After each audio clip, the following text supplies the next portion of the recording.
passes in space like Kamara to do damage against this Niners defense. Man, you talk about Drew Brees. I mean, would you rather play Drew Brees today versus the Niners or Sam Darnold versus the Dolphins? Drew Brees versus the Niners. Okay. I'm sorry. I think that when the Saints are in that New Orleans Dome building, I think it's a different team. You're getting a team that's flying 2 or 3 hours behind the time zone into today, so there might be a little jet lag too. I always account for that. I just don't trust Sam Darnold. He crapped on me last week in fantasy against the Bengals defense. I'm sorry. That's a hell no. I just watched the Dolphins defense play very well against Carson Wentz last week. I wouldn't say very well. I mean, 3 touchdowns. Really? Was it enough for a win? That's a different story. Would you rather play Drew? They couldn't even defend a punter kicker touchdown. It just so happened that our defense played worse. Would you rather play Drew Brees or that Ryan Fitzpatrick at New York Jets? Drew Brees. Drew Brees or Jacoby Brissett at Tampa Bay? Drew Brees. Okay, fair enough. I don't trust Jacoby Brissett. He's been very the past couple of weeks. I don't think his knee's obviously fully healed, and it's not helping out the rest of the team. Well, the last one I'll bring up, Drew Brees or Tannehill at Oakland? Oh, Tannehill. Okay. Crack because the code. I at least give Tannehill's 5-1 for a reason, and he's facing a horrid secondary. I just don't trust Brissett. I know Tampa Bay is one of the worst secondaries out there. I just take Brees in both situations. Boy, this is a tough game for me. As much as I love the way it matches up for the Niners with them being somewhat a healthier team, Kiko and A.J. Klein are big names that are missing from this defense. I know Demario Davis is super talented. I love him as a linebacker. But these other two, man, are just as important to the lineup, I think.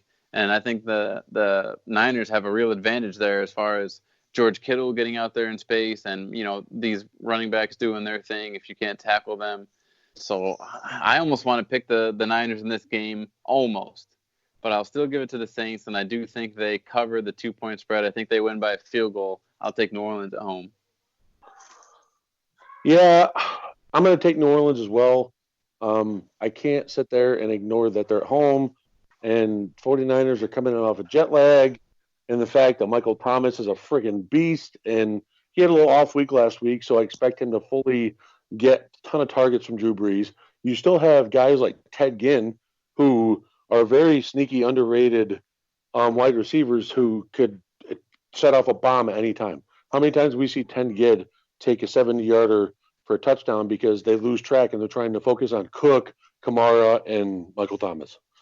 Oh, yeah, for sure.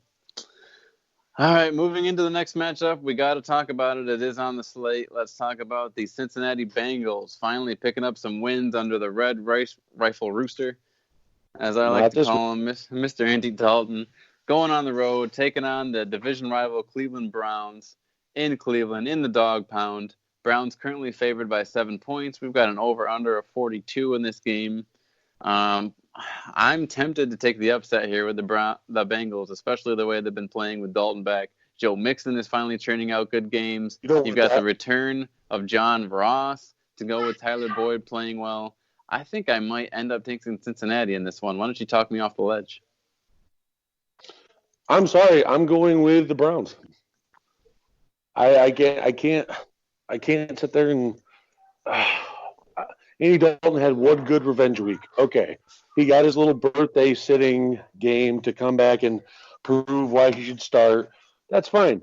But I'll still take the Browns. I don't think they're going to get 2 in a row. I don't think it's there. The Browns still have a shot at the playoffs. Yeah, when you talk about defensive metrics, I mean, Nick Chubb and maybe even Kareem Hunt should have a day. Cincinnati currently giving up 21.5 running back points per week through the air as well. I mean, they're giving up 21.1 points per week to the quarterback. Baker Mayfield's an interesting story. There hasn't been anything popped up suggesting he's going to miss today, but he did end up banging up his hand last week in that game versus Pittsburgh. Threw a pass and ended up whacking his hand on Bud Dupree's helmet. So that's something to keep your eye on if that's swollen or sore, especially in a game where the winds are predicted right now to be around 50 miles per hour.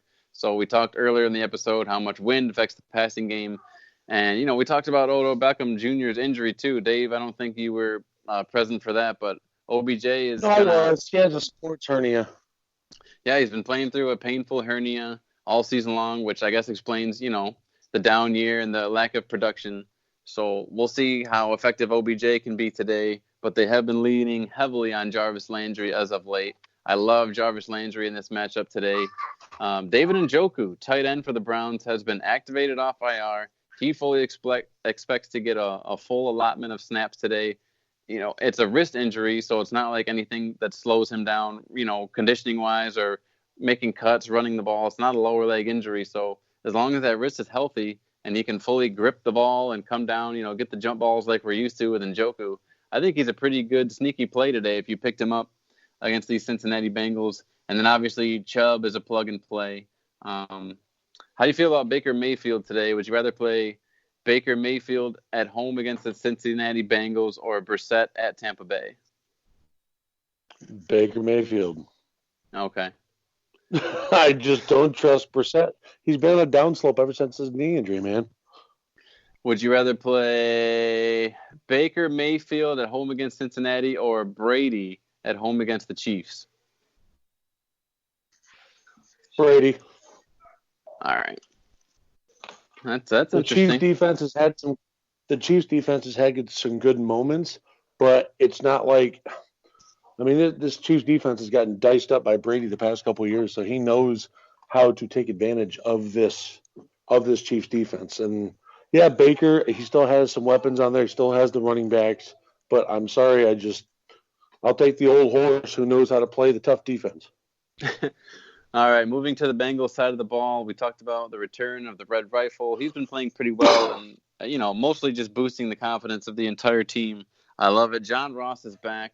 Not someone I'd be willing to plug in right away, even for a flex. So I think you should stay away from John Ross this week, see what happens in the coming weeks. They've got some nice matchups, especially week 16 at home against the Dolphins. So that he's actually a pretty interesting play 2 weeks from now. But I would sit on John Ross for this week. Tyler Boyd, I think you can definitely throw out there as someone who's a fringe wide receiver 1, wide receiver 2 for sure, just from the amount of targets he's going to see. Definitely. Yeah. And then Joe Mixon's a good but not great play against this Browns defense that's in the middle of the pack in about everything. But you can definitely start Joe Mixon at this point. You're not going to find a better option on the waiver wire in a pivotal week. It's the first week of the playoffs. I'm not going to throw some chump in there when Mixon has been looking pretty good lately. Outside of that, how confident are you in John Ross this week, Dave? Is he someone you'd be willing to even flex? I don't know. It's his first week back, so I don't know. I don't know. He's been out of the game for a while, man. They might take some shots with him early, but I don't expect him to come out and light up the show. Jay, how do you feel about the line in this game? Cleveland favored by 7 versus the Bengals at home. I think they might lose this game. That's what I said. Make me the lone wolf. I'm not. I had a phone call there. Sorry, I had to go. It was a little bit of a situation, but the Bengals are still that bad, but the Browns, they can't put it together. Their leader sucks. Their head coach can't get this team to put it together and beat teams. I would not be I think I would pick the Browns to win this game just because it's the Bengals and they've kind of proven they are the worst team in the league over the time.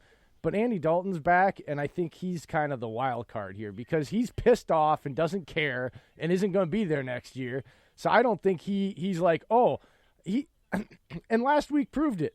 You didn't see check down Charlie at all. It was 9-9-9, throw the ball down the field, and whatever happens, happens. That's kind of how he's playing with, he's pushed all in, chips are all on the table, and that makes the Bengals a little different of a team because that kind of attitude gets contagious.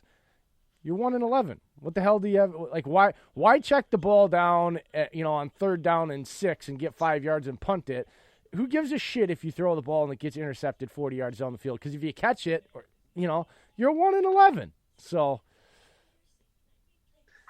Now, we brought up, I mentioned that the Browns activated Njoku off IR this week. He expects to get a full allotment of snaps. Would we rather play Njoku in his first week back against these Bengals, or would you rather play Vance McDonald on the road against the historically bad, against the tight end Arizona Cardinals with Duck Hodges at the helm? Vance McDonald. I'm taking Njoku because he is a huge target of Baker's. Baker always tries to lean on him, especially in the red zone and third down situations. Whenever he was healthy, I think he's just had bad injury luck lately, but I think he rights the ship today and gets Baker back on track. Njoku or Tyler Higbee for the Rams at home against Seattle on Sunday night? Njoku. Okay. Yeah, but I actually do. I want to pick the Bengals, man. I think they actually win. I'm going to take the upset along with Jay. I'll take the Bengals into this versus this Browns team that is just super shaky. And, who knows what Baker's hand feels like. I'm sure it's fine by now. But, weather game, we'll see what happens. Moving on, we've got this reeling Carolina Panthers team heading to Atlanta, taking on the Falcons. Currently, the Falcons are a 3.5-point favorite. A pretty high over-under here at 47.5 points. Kyle Allen and the boys.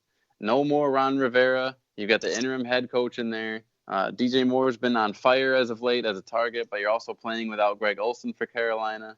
So very interesting narrative for the Panthers as we head into this game. Just, no confidence, no coach, just reeling against the division rival. On the other side, especially after, that performance they just gave up versus Darius Geis and the likes of Adrian Peterson, it was pretty embarrassing. So, man, if you ask me about a maybe not a job saver for Dan Quinn and this Falcons team, but definitely a game they should be able to win. Julio Jones was banged up last week, missed some time, but he's expected to play in this one. Oh, my God. Folks. I got to say, start Devlin Duck Hodges. Him and the rest of the Steelers' offensive line came in as the average Joe's gymnasium from the movie Dodgeball. Devlin Duck Hodges was impersonating Patches O'Houlihan. Start Devlin Duck Hodges. Oh, my God. Talk about the super sneakiest play of the week. I mean, Arizona's defense has been god-awful this year. Currently, I mean to jump on that next game. I had to point it out. It's Patches O'Houlihan. No, it's definitely an interesting play. We got to get into later on, but I mean that is great to know. That's hilarious that they came in like that. We've seen with Gardner Minshew what and Ryan Fitzpatrick. Last year with the Tampa Bay Buccaneers. Sometimes you dress with a little swag and it affects the whole team. But yeah, let's talk about it. The Falcons should be able to right the ship in this game versus the division rival. I actually like Devonta Freeman a lot after what we saw the Redskins backfield was able to do against the Panthers. But Devonta's been average at best all season long, I know, but he's been salvaging his fantasy games with catches and yardage through the air. So he's a guy you can definitely plug and play today versus the Panthers. Julio Jones, we talked about, is going to play. Calvin Ridley, I do like as a wide receiver too as well. Russell Gage Jr. I don't know if I have the same confidence in Russell Gage with Austin Hooper.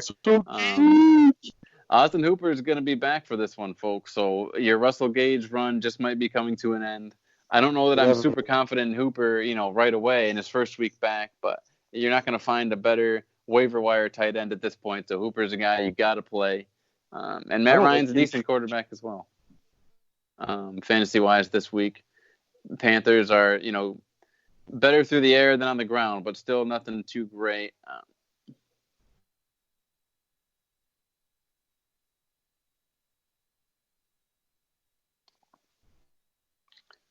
All right, man.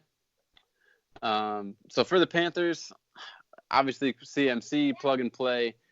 DJ Moore's a guy who's a wide receiver one at this point. You can definitely play him with confidence. Curtis Samuel's on the fringe for me. He's up, he's down, he's up, he's down. I think you can easily flex him for sure, but don't expect something to win you a week, especially in such a pivotal time of the year in your fantasy playoffs. I think.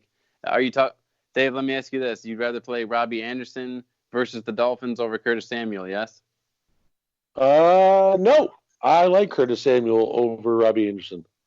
Okay. All right. I Fair enough. am not a big. Robbie Anderson's too streaky. Like he'll have a good game or two, and then he'll just disappear.